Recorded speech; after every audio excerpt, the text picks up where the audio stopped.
امام راضی کہتے ہیں حضور نے ایک رکا پکڑا چھوٹا سا، ایک بندے کو لوگ دوزخ میں لے کے جا رہے ہیں.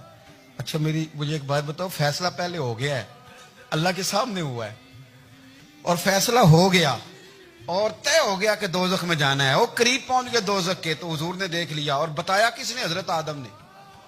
حضرت آدم کہنے لگے حضور وہ آپ کے غلام کو دوزخ میں لے جا رہے ہیں. نبی پاک آگے گئے، نبی پاک صلی اللہ علیہ وسلم آگے گئے، فرمایا ادھر آؤ، کہاں لے کے جا رہے ہو؟ اللہ کے سامنے فیصلہ ہوا ہے نا، فرشتوں نے کیا ہے نا. فرشتے کو کسی سے بددیانتی تو نہیں نہ کرتے، فرشتوں نے جو کیا ٹھیک کیا ہے نا. کیوں لے کے جا رہے ہو؟ سونے گناہ زیادہ ہیں، نیکیاں تھوڑی ہیں. فرمایا میرے سامنے تو لو.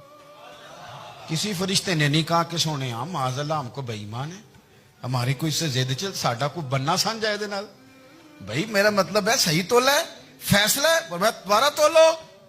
گویا رب بھی فرماتا ہے جیسے میرا محبوب کہتا ہے ویسے ہی کہتا ہے. کوئی نہیں دوبارہ تول لو، کوئی حرج نہیں، تولو نہ دوبارہ. فرشتے دوبارہ آئیں گے، انہوں نے دوبارہ تولا، ایک پلڑے میں نیکیاں ایک پلڑے میں گناہ.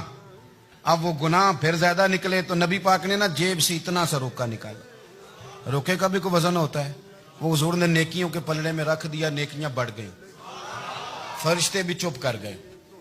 چلو بھائی جنت میں.